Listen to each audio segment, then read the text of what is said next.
So here's the soil screed in its final iteration, I suppose you call it. We found out we needed to just pitch it a bit more and had to take some springs out so it'll be a bit more springy. And we also put this about 10mm mesh over the top. And a bit of tin at the back, so separate the rubbish from the good stuff, and this is all the rubbish.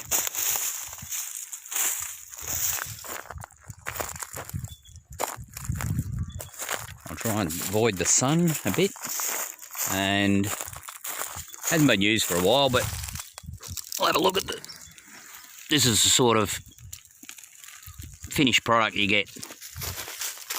But we've got pretty rubbish ground here. It's just getting all the sticks and rocks and junk out of it.